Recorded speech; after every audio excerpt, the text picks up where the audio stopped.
Assalamualaikum warahmatullahi wabarakatuh.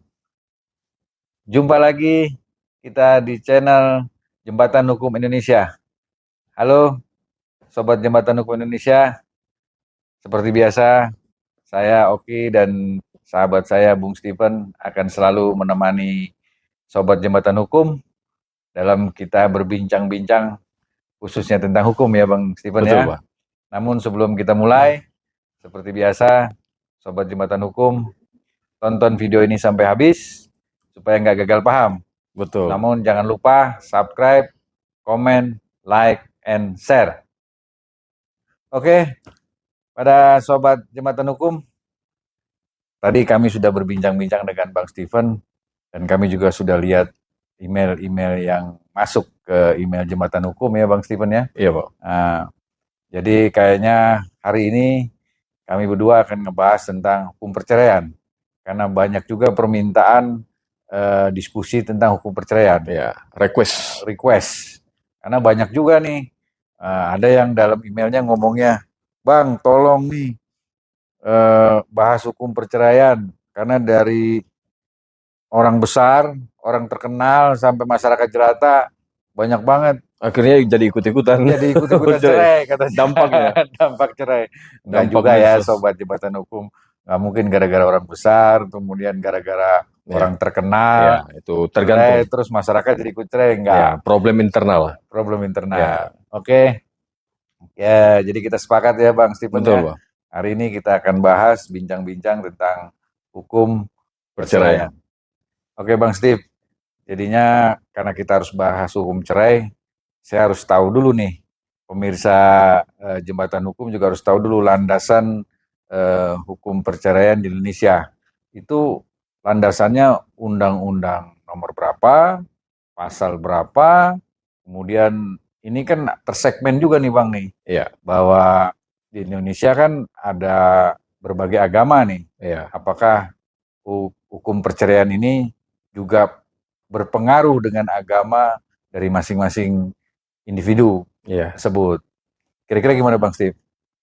Ya, baik Pak Oki, terkait dengan pertanyaan Pak Oki tadi, masalah landasan hukum perceraian ini, di sini kita melihat dua landasan hukum yang berbeda. Yang pertama, landasan hukum untuk non-muslim, terus yang kedua ini landasan hukum untuk yang muslim. Oh gitu? Iya. Beda dia ya? Berbeda.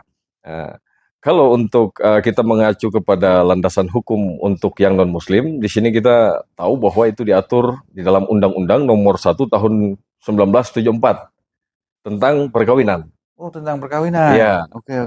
Kemudian di amandemen menjadi Undang-Undang Nomor 2 Tahun 2002. Kemudian di amandemen lagi menjadi Undang-Undang Nomor 16 Tahun 2019. Nah, itu untuk yang non-muslim. Non-muslim. Ya, kalau kita mengacu kepada landasan hukum untuk muslim, itu berbeda lagi. Beda itu? Ya, itu diatur di dalam KHI. Sebagaimana ditetapkan oleh KHI untuk menjadi pedoman. Itu kompilasi hukum Islam? Kompilasi hukum Islam tentang perceraian di muslim. Ya. Oh, berarti Bang, urusan perceraian ini ada di dalam Undang-Undang Perkawinan? Iya. Itu diatur di dalam Undang-Undang Perkawinan. Dan di dalam Undang-Undang Perkawinan itulah yang diatur pasal-pasal perceraian. Oh, begitu. Seperti di KHI atau kompilasi hukum Islam, ada di dalam pasal-pasal kompilasi hukum Islam mengatur tentang perceraian dari muslim. Seperti itu, Pak. Berarti di dalam Undang-Undang Perkawinan yang non-muslim ada pasal-pasal tentang perceraian. Di dalam Undang-Undang Kompilasi Hukum Islam atau KHI yang urusannya perceraian orang Islam, perkawinan dan perceraian orang Islam ada di dalam pasal-pasal juga. Iya, ada pasal-pasal di dalam KHI itu yang mengatur tentang perceraian. Oke, Sobat Jembatan Hukum, kita mulai masuk ke dalam pasal-pasalnya nih. Bagaimana pasal-pasal perceraian yang ada di dalam undang-undang yang khusus untuk non-muslim dan undang-undang yang khusus untuk muslim. Jangan kemana-mana.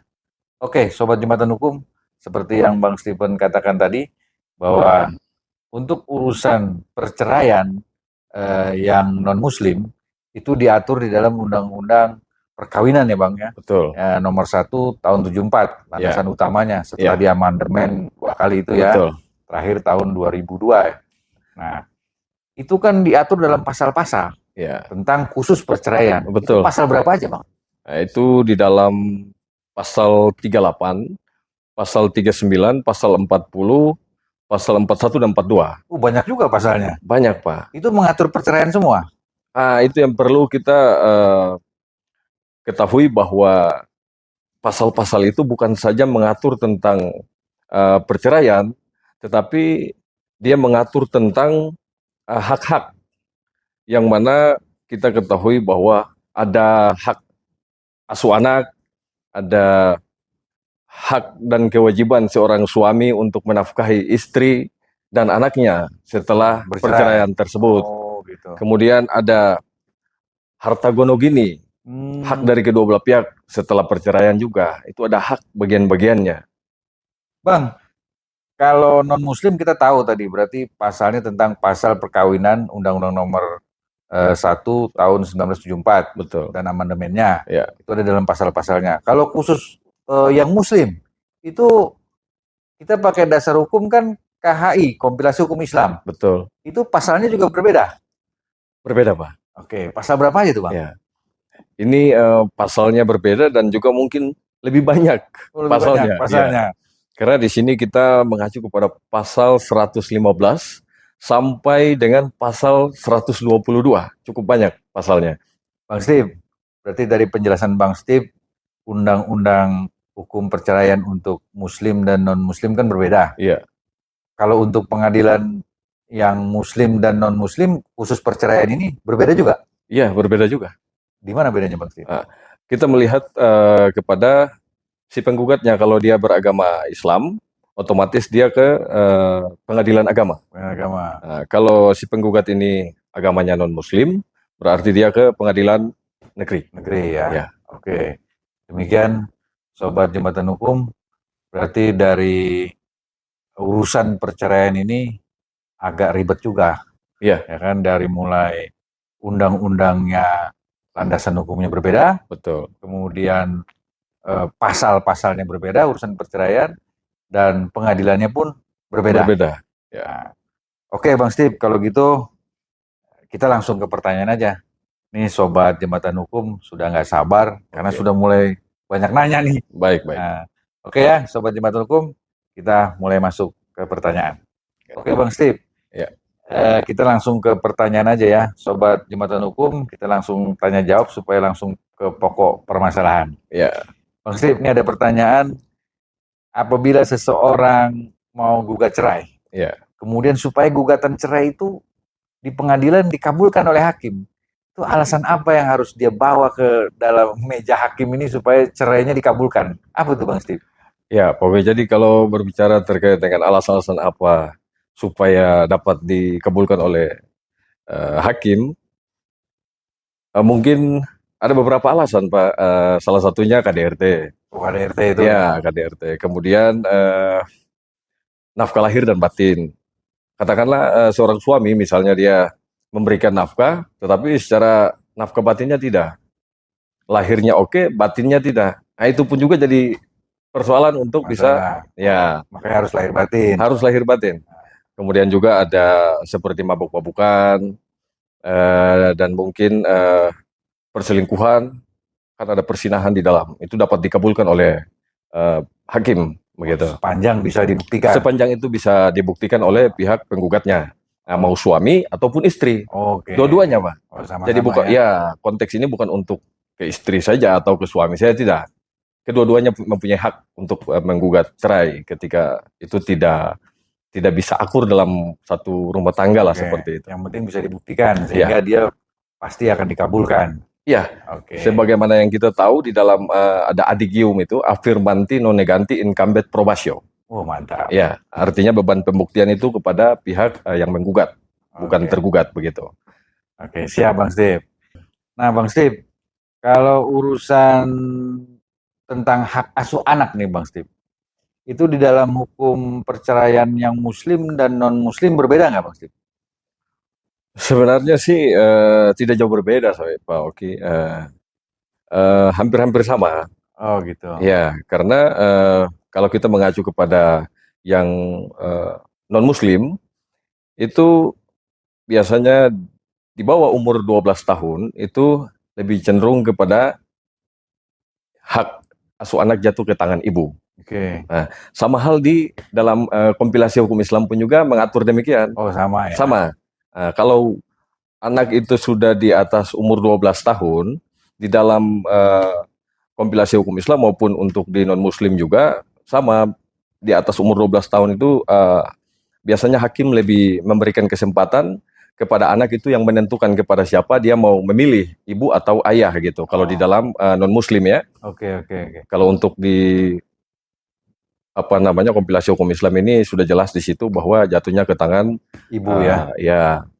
Berarti kalau dia, jadi patokannya umur 12 tahun gitu ya. Kalau di bawah 12 tahun itu pasti ibu. Ibu. Nah, kecuali hakim memutuskan lain ya. Ya. Mungkin karena ibunya dalam gangguan jiwa katakanlah. Ya. Oke. Terus kalau di atas 12 tahun berarti diberi kesempatan anaknya memilih. Ya. Kalau sudah bisa memilih. Ya, betul. Oke, Sobat Jembatan Hukum, itu tadi sudah dijelaskan oleh Bang Steve. Tapi jangan kemana-mana dulu karena masih banyak pertanyaan yang lain yang lebih seru lagi. Check it out. Oke, Sobat Jembatan Hukum, kita kembali lagi ke Jembatan Hukum Indonesia. Dan ini sesi yang paling seksi, yaitu pertanyaan. Pertanyaan tadi Bang Steve, kita sudah masuk ke dalam hak asuh anak. Iya. Nah, sekarang biasanya kalau terjadi proses perceraian, itu ada yang disebut pembagian harta gono gini ya, yang biasa dikenal harta gono gini lah ya. Ini puncak ini Pak. Ini puncaknya. Jadi persoalannya di situ. Ya. Nah, itu kalau yang non-Muslim, pasal berapa Bang Steve?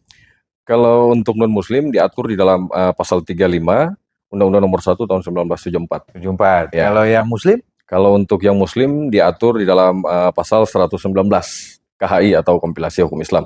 Biar lebih jelas, mungkin saya baca biar Sobat Jembatan Hukum Indonesia. Kita baca isi pasalnya. Ya, isi pasalnya.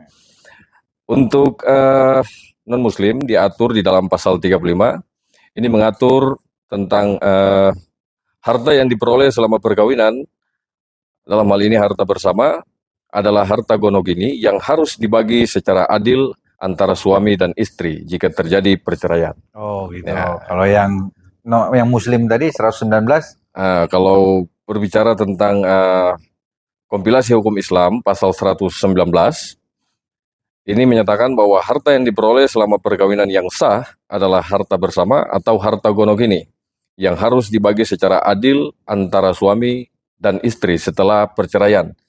Di dalam dua pasal ini, Pak, tidak jauh berbeda isi pasalnya. Sepanjang itu diputuskan oleh pengadilan. Oh, berarti intinya kalau suami istri bercerai secara hukum baik yang Muslim maupun non-Muslim, itu harta dibagi secara bersama ya? Ya. Besarnya bersama ya? Ya, 1/2 dari harta yang diperoleh semasa perkawinan. Oh, ya. Gitu. Jadi masing-masing sama gitu ya? Betul. Oke, Sobat Jembatan Hukum, kita lanjut lagi ke pertanyaan selanjutnya. Bang Steve, ini ada pertanyaan lagi. Ibu-ibu nih, saya nggak mau sebutin karena urusan perceraian, jadi namanya saya nggak sebutin lah. Ini dia mau proses perceraian ke suaminya, dia mau ajukan lah perceraian ke pengadilan. Kayaknya dia non-Muslim nih. Nah, dan suaminya bilang sama dia, bersumpah tidak akan datang ke pengadilan.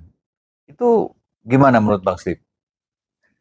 Kalau dia tidak mau datang, suami ini, suami daripada ibu ini, kalau dia tidak mau datang, di sini kan kita melihat ada dua versi yang berbeda nih. Iya. Artinya mungkin dia tidak mau datang ini, alasannya mungkin karena dia tidak mau bercerai, atau mungkin pun juga alasan yang kedua, biar cepat putusan pengadilannya. Oh gitu. Ya, maksudnya kan ada dua hal dalam perspektif orang kan seperti itu.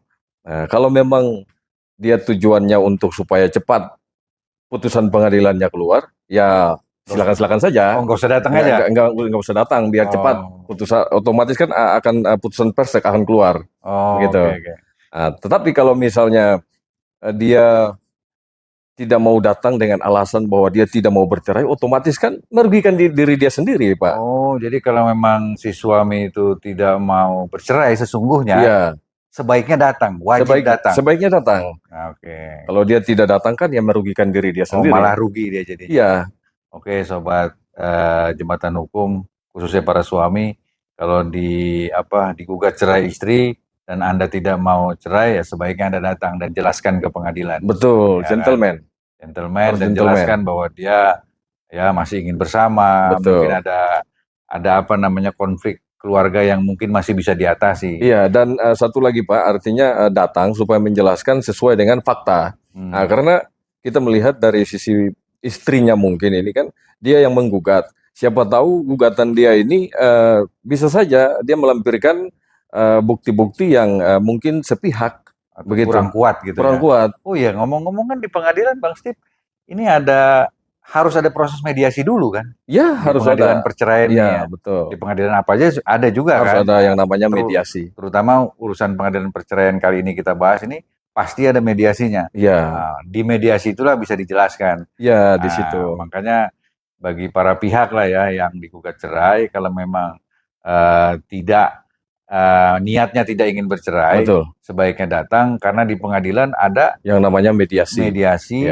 Anda bisa Menjelaskan. mengungkapkan lah Betul. ya keadaan sesungguhnya, apakah ini kisruh yang atau apa sesuai dengan fakta dari istri atau tidak gitu. dan masih bisa diselamatkan kan di Ya, rumah tangga. betul. Gitu kan. Oke. Oke Bang Steve, ini pertanyaan lagi. Ini ada pertanyaan dari Pak Tommy. Pak, kalau saya digugat cerai, apakah saya harus menggunakan pengacara atau saya bisa tanpa pengacara? Apa jawaban Bang Steve? Kalau berbicara konteks memakai pengacara dan tidak ini, di dalam konteks hukum perdata dalam hal ini masalah menggugat tentang perceraian ini, itu bukan satu kewajiban Pak. Tetapi alangkah baiknya kita memakai pengacara dalam hal ini supaya kita lebih memahami mekanisme tentang hak-hak dasar-dasar hukum. Ketika perceraian itu terjadi kan ada hak-hak yang perlu jadi kita kan, ini khusus Pak Tommy.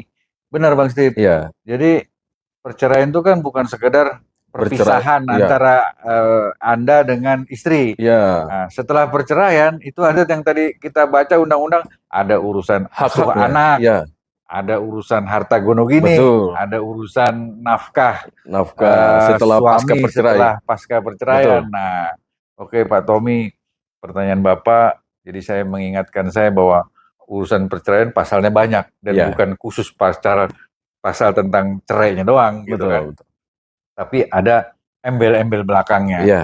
Jadi saran kami Pak Tommy dari kami Jembatan Hukum Indonesia sebaiknya Pak Tommy kalau memang ada kemampuan, kalaupun nggak ada kemampuan bisa pakai di pengadilan udah mempersiapkan itu Pak. Ada pusbakum ya. Pusbakum untuk membantu. Tapi itu kan khusus untuk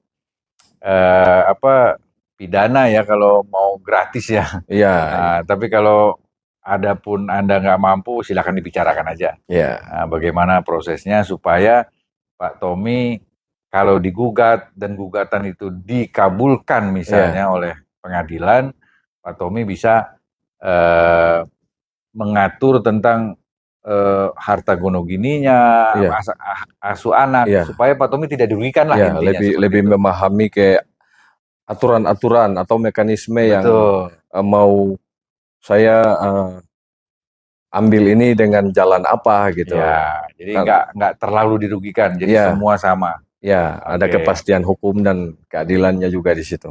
Bang Steve, kalau putusan tingkat pertama itu diputuskan dia kalah atau dikabulkan perceraiannya, si orang yang digugat ini bisa banding nggak sih Bang Steve? Bisa banding. Oh, bisa banding ya? Bisa banding dan juga bisa kasasi apabila dia tidak puas dengan hasil putusan dari banding tersebut. Bisa mengajukan kasasi juga, tetapi perlu diingat mengajukan untuk banding itu waktunya 14 hari setelah putusan sebelumnya. Oh, gitu ya. Demikian ketika dari putusan banding itu mungkin tidak puas, kita bisa juga untuk mengajukan kasasi. Oh, berarti sama seperti hukum perdata pada umumnya ya? Ya, betul. Oke, Sobat Jembatan Hukum. Jadi urusan perceraian ini juga ada banding, ada kasasinya. Ya, Jika ada hal-hal tertentu yang Anda tidak puas betul. atas keputusan pengadilan tingkat pertama tersebut. Ya. Dan itu silakan Anda berkonsultasi dengan kuasa hukum atau lawyer untuk apakah ini harus banding atau enggak. Ya, biar lebih tepat untuk mengambil langkah gitu. Oke. Terima kasih Bang Steve.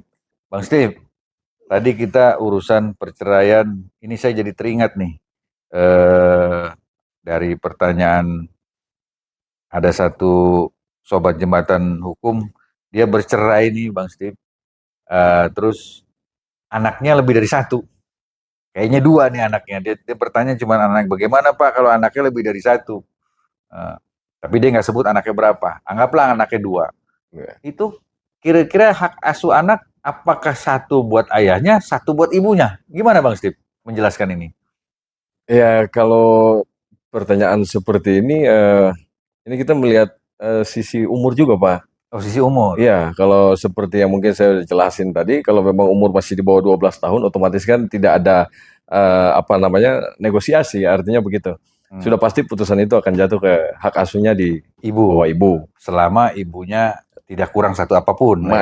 Mampu lah dari segi finansial. Finansial dan sebagainya ya. Betul.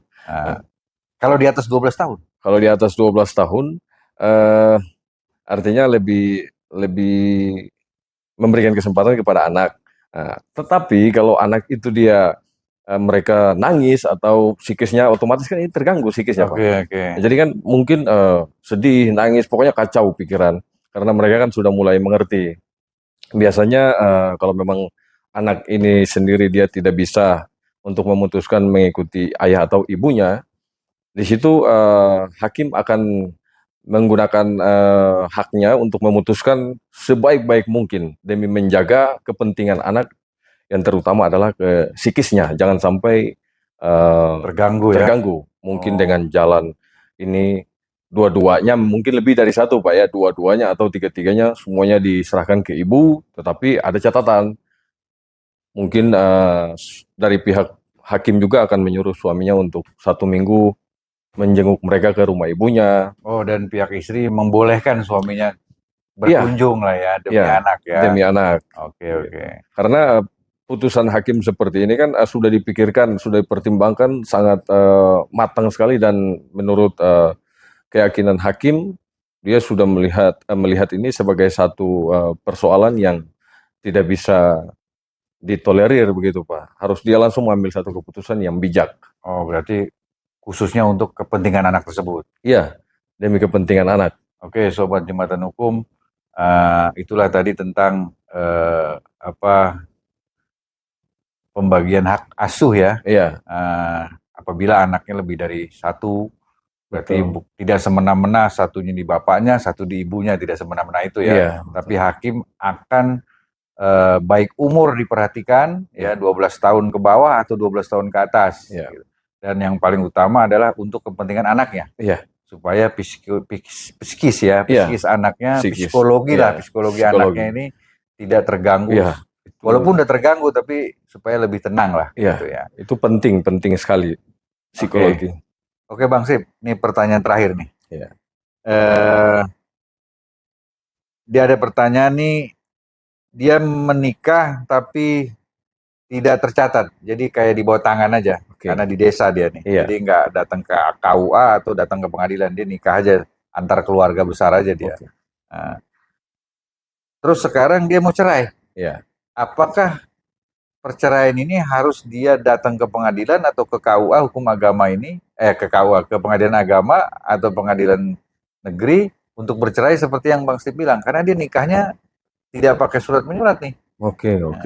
Dia tidak perlu datang untuk bercerai di pengadilan agama maupun pengadilan negeri. Karena dari pertanyaan ini kan beliau ini menikah di bawah tangan, artinya dari awal ya. Ya tidak resmi, tidak diakui secara hukum negara. Oke. Sehingga beliau cukup kalau mau bercerai ya mungkin Keluarga lagi. kekeluargaan ya, Keluargaan supaya aja ya lebih menjaga apa namanya hubungan baik lah ya. silaturahmi. Apalagi kalau udah punya anak ya. Betul, seperti itu Pak. Nah, saya jadi teringat nih Bang Steve, karena ini di bawah tangan. Saya pernah dengar ada pernikahan secara adat. Iya. Itu sama nggak nih di bawah tangan dengan adat? Iya, kalau berbicara pernikahan secara adat ini sama saja. Karena pertanyaan saya akan berlanjut nih. Kalau dia secara tadi di bawah tangan kan, kalau mau cerai silakan aja. Ya. Ya selama ya udah bersatu dengan keluarga, ya bercerai juga ajak keluarganya supaya baik-baik. Ya. Nah, kalau adat, dia nikah secara adat. Nah, kemudian kalau cerai sama juga nggak?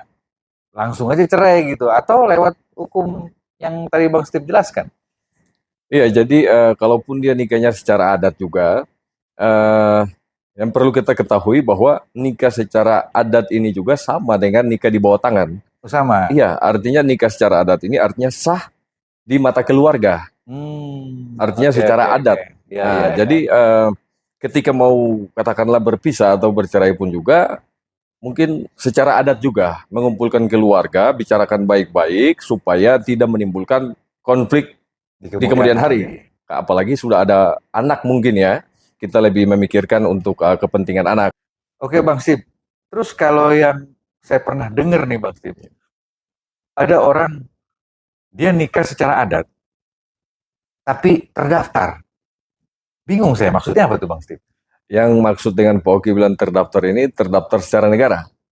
Ya pasti. Oke, artinya begini Pak, prosesnya dia menikah secara adat, kemudian setelah pernikahan adat itu selesai, nanti dia akan daftarkan untuk pernikahan secara resmi di mata hukum, catatan sipil dalam hal ini.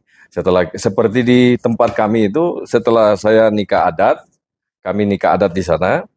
Setelah nikah adat nanti kita akan mengajukan pernikahan ke catatan sipil. Berarti kalau nikah adat tuh nikah secara tradisional atau tata cara adatnya. Betul. Nah, setelah nikah, keluarga sudah resmi semua, resmi secara keluarga nih ya. Betul. Nah, tinggal si pasangan itu datanglah ke catatan sipil, pengadilan atau apa nih, catatan sipil. Iya, catatan sipil, pengadilan negeri ya. Kalau yang Muslim? Kalau untuk yang Muslim silakan ke KUA. Ke KUA. Iya. Untuk menikah secara resmi. Dia tinggal daftarin aja. Tinggal daftarin. Saya sudah menikah secara adat. Iya, betul. Nah, jadi seperti itu Pak, setelah kita menikah adat selesai, nanti kesepakatan keluarga semua sudah sepakat, setuju. Di situ kami akan mendaftar ke catatan sipil untuk menikah sah. Berarti kalau menikah adat dan tercatat resmi, terdaftar resmi, berarti kalau bercerai harus melalui pengadilan negeri. Kalau yang non Muslim ya. Kalau yang non Muslim, kalau yang Muslim ya silakan ke pengadilan agama. Berarti itu dianggap seperti standarnya pencatatan yang lain-lain juga ya. Iya. Sama berarti ya. Sama. Kecuali yang tadi di bawah tangan nggak terdaftar lagi. Iya. Nah, berarti cerai aja lah. Iya. Kesepakatan keluarga aja ya. Betul. Oke. Sobat Jembatan Hukum, tadi sudah banyak pertanyaan tentang perceraian yang kita bahas ya. Akhirnya waktu jualah yang akan memisahkan kita karena sudah di penghujung acara juga nih. Tapi nggak apa-apa, masih banyak pertanyaan lagi Sobat Jembatan Hukum tentang perceraian, sangat luas sekali. Jika ingin bertanya yang lain-lain silakan di kolom komentar atau di email kami. jembatanhukumindonesia@gmail.com. Nah, di situ Anda bisa mengutarakan pertanyaan-pertanyaan seputar tentang perceraian. Nanti pasti kami akan jawab. Oke, Sobat Jembatan Hukum, akhirnya kita sampai juga di penghujung acara. Dan semoga Jembatan Hukum bisa mengambil hikmah dari bincang-bincang kita. Juga menambah pengetahuan dari bincang-bincang ini, khususnya tentang perceraian. Tapi pesan kami berdua, perceraian itu jangan dijadikan solusi, ya, karena perceraian itu upaya terakhir, buntutnya panjang, Ya, gitu.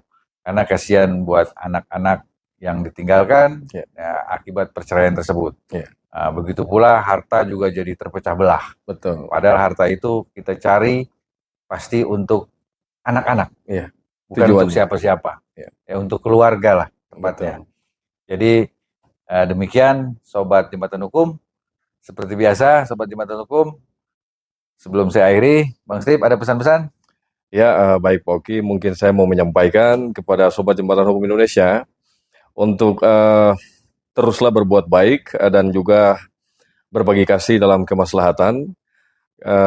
Kebetulan saya juga dengan beliau, Pak Oki, kita ini adalah bagian dari relawan Yayasan Satu Langkah Peduli Indonesia atau sayapeduli.com. Di sini mungkin saya mau mengajak Sobat Jembatan Hukum Indonesia dan juga saudaraku yang ada di dimanapun berada untuk bisa mengulurkan tangan jika Anda mempunyai sedikit rezeki kepada saudara-saudara kita yang kurang mampu. Ya, baik yang yatim piatu maupun difabel dan saudara-saudara kita yang kurang mampu lainnya. Ya, jadi kami mensiarkan kemaslahatan mengajak sahabat-sahabat Jembatan Hukum untuk berbagi kasih lah. Ya, betul. Jika memiliki kelebihan harta. Ya kan? Kelebihan rezeki. Nah, khusus untuk berbagi kasih ini silakan Sobat Jembatan Hukum baca di kolom deskripsi. Di situ ada website kami sayapeduli.com atau aplikasi Play Store kami atau App Store kami di sayapeduli.com. Lihat di deskripsi. Di situ ada, nanti di situ bagaimana cara berbagi kasihnya akan dijelaskan di dalam aplikasi tersebut. Oke. Demikian Sobat Jembatan Hukum, sebelum kita tutup ada ini nih, ada hadiah khusus untuk sahabat Jembatan Hukum, gantian Mas Tri. Sahabat Jembatan Hukum yang ingin berbagi kasih. Ya, berarti ini hadiah ya buat Sobat Jembatan Hukum. Sobat Jembatan Hukum Indonesia. Mau berbagi kasih, kita akan kirimkan hadiah ini jika Sobat Jembatan Hukum telah mau mengulurkan sedikit dari rezekinya untuk berbagi kasih kepada saudara-saudara kita yang membutuhkan. Kemudian juga ada buku untuk dibaca-baca dari kita punya yayasan.